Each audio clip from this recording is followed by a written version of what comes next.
देखिए, भारतीय जनता पार्टी ने मेरा टिकट काटा जबकि मैंने कोई पाप नहीं किया। मोदी जी से बैर नहीं और बेईमानों की खैर नहीं।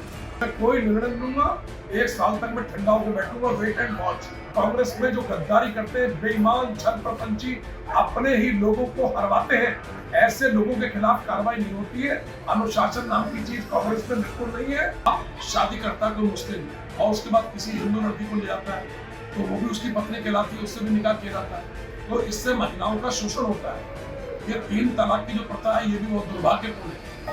पड़े, मेरे घर की कुर्की हो गई, मेरा सामान सारा पुलिस ने सड़ा दिया और उसके बाद मेरे बच्चे उस रात को सड़क पर सोए, मुझे भगोड़ा घोषित किया गया।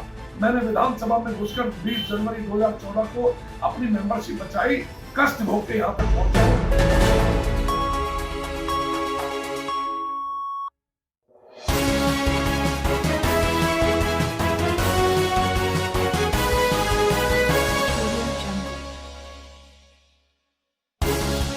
समाचार सच और समाचार सच पर मैं हूं आपके साथ सुशील भट्ट। आज मेरे संग एक ऐसी शख्सियत मौजूद है जो 2 बार के विधायक रहे हैं और इस बार किसी कारण से चुनाव हार गए और बहुत कद्दावर नेता हैं। आइए हम बात करते हैं राजकुमार ठुकराल जी से, जो कि रुद्रपुर के बहुत कद्दावर नेता रहे हैं और आपके एक कट्टर हिंदू नेता की भी आपकी छवि रही है।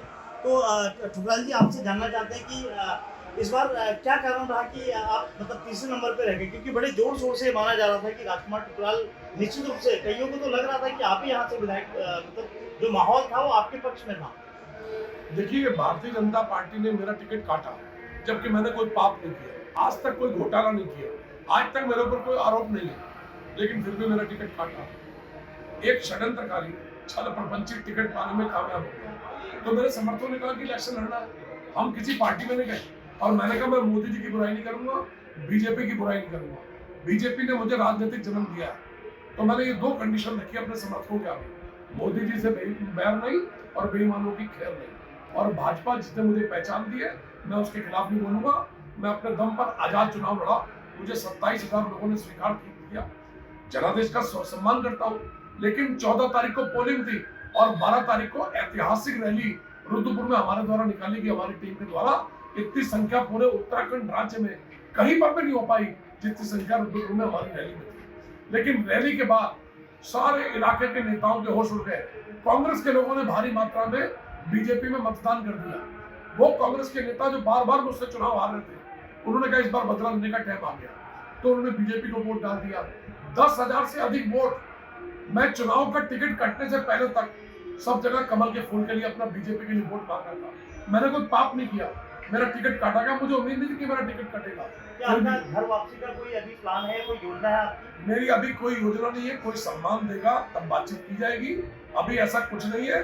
अभी मैं कोई निर्णय लूंगा, 1 साल तक मैं ठंडा होकर बैठूंगा, वेट एंड वॉच, और फिर उसके बाद कोई निर्णय लिया जाएगा। कुछ अटकलें लगाई जा रही है कि आपके कांग्रेस में भी आपके जाने की संभावना, कुछ लोग कह रहे हैं जो सियासी जानकार हैं। कांग्रेस में कोई आंतरिक लोकतंत्र नहीं है। कांग्रेस में जो गद्दारी करते हैं, बेईमान छल प्रपंची, अपने ही लोगों को हरवाते हैं, ऐसे लोगों के खिलाफ कार्रवाई नहीं होती है। अनुशासन नाम की चीज कांग्रेस में बिल्कुल नहीं है। और ऐसे लोग जिन्होंने भयंकर गद्दारी की, यहाँ की कांग्रेस की प्रत्याशी को डट के हरवाया, और ऐसे लोग, उनके बीच में जाकर मैं किस मुंह से राजनीति करूंगा? मैं बीजेपी का सिपाही रहा हूं, मैंने बीजेपी में रहकर अगर गद्दारी की हो तो भगवान मुझे मौत दे। मैं सच्चा आदमी हूं, अधर्मी पापी नहीं हूं।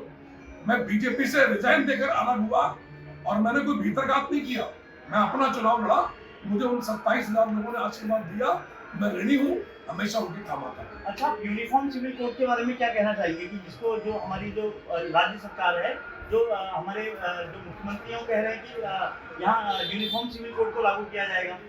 देखिए, अभी तक मुख्यमंत्री के काम सब अच्छे चल रहे हैं। समान नागरिकता कानून क्यों नहीं आना चाहिए भाई?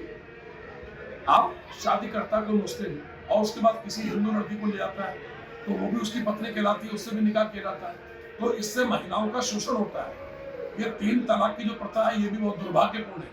समान नागरिकता का मतलब सभी धर्मों के लोग, सभी जाति के लोग, सभी वर्गों के लोग, उनके साथ समान नागरिकता होनी चाहिए, समान रूप से व्यवहार होना चाहिए, दोयम दर्जा नहीं होना चाहिए। किसी को विशेष सुविधाओं से आप नवाज नहीं सकते। ये तो देखिए संविधान संशोधन का मामला है और केंद्र ही इसको मुझे लगता है कि इसमें कोई परिवर्तन कर सकता है। जिस तरीके से पहले हिंदू कोड बिल हमारे देश में उसको 4 टुकड़ों में बांटा गया और 1955 में हिंदू मैरिज एक्ट आया। तो अब जो मैरिज एक्ट मतलब जो भी कानून होंगे वो सबके लिए बराबर होंगे, उसमें मुस्लिम भी हैं। वही चीज मैं कह रहा हूँ। जैसे हिंदुस्तान में एक ही राज्य है जहाँ समान नागरिकता कानून है, वो है गोवा। अब हमारे जो यशस्वी मुख्यमंत्री हैं पुष्कर सिंह धामी जी, उन्होंने ये अपनी पहली कैबिनेट की मीटिंग में संदेश दे दिया कि समान नागरिकता कानून उत्तराखंड में भी लागू होगा।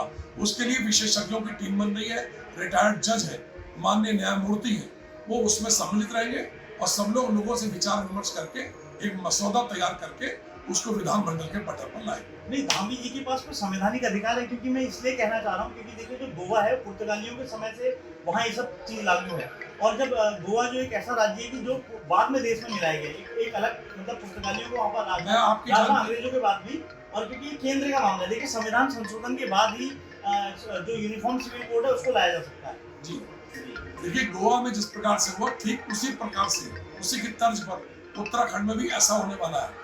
धामी जी को जहां तक आप संविधान की बात कर रहे हैं, धामी जी के नेतृत्व में सरकार बनी है और धामी जी के नेतृत्व में कोई भी अध्यादेश लाया जा सकता है। तो जो समान नागरिकता कानून की बात है वो विधानमंडल में पारित करके इसको कानून का रूप दे सकते हैं। अच्छा, आप 2011 में यहाँ पर दंगे हुए थे और उससे आज आपको मतलब कौन से सन में दंगे हुए थे? 2 अक्टूबर 2011 को इस शहर में हिंदू मुस्लिम का दंगा हुआ था और सुबह 6 बजे से 7 बजे तक 4 हत्याएं हो गई थी। हमें पौने 11 बजे पता लगा, हम सब लोग निकले, आतताइयों का मुकाबला किया और जो मंदिर पे गुरुद्वारे पे गोली चला रहे थे उनको वहीं पर रोका और पूरे शहर को बचाया, मंदिर को बचाया, गुरुद्वारे को बचाया। और उसके बाद उस दिन मेरे खिलाफ कोई FIR नहीं हुई। उसके बाद पब्लिक ने मुझे MLA बना दिया और MLA बनने के बाद कांग्रेस की सरकार आ गई 1 वोट से और मुझे दंगे का मुख्य अभियुक्त बनाने के लिए न्यायालय में झूठे अलफनामे, झूठे शपथ पत्र लगाकर मुझे 302 का मुजरिम बना दिया। आज आप इससे बरी हो गए, आप कैसा महसूस कर रहे हैं? 11 साल की कठोर तपस्या के बाद आज विष्णु भगवान की गद्दी से मुझे न्याय मिला है। माननीय न्यायमूर्ति ने मुझे बाइज्जत बरी किया है। सभी अधिवक्ताओं का, बार एसोसिएशन के सम्मानित सभी सदस्यों का, पदाधिकारियों का, विशेष रूप से अध्यक्ष दिवाकर पांडे जी का मैं बहुत धन्यवाद दूंगा, जिनकी लंबी बहस के बाद आज मुझे न्याय मिला है। और मुझे इस बीच में बहुत कष्ट झेलने पड़े, मेरे घर की कुर्की हो गई, मेरा सामान सारा पुलिस ने सड़ा दिया और उसके बाद मेरे बच्चे उस रात को सड़क पर सोए, मुझे भगोड़ा घोषित किया गया।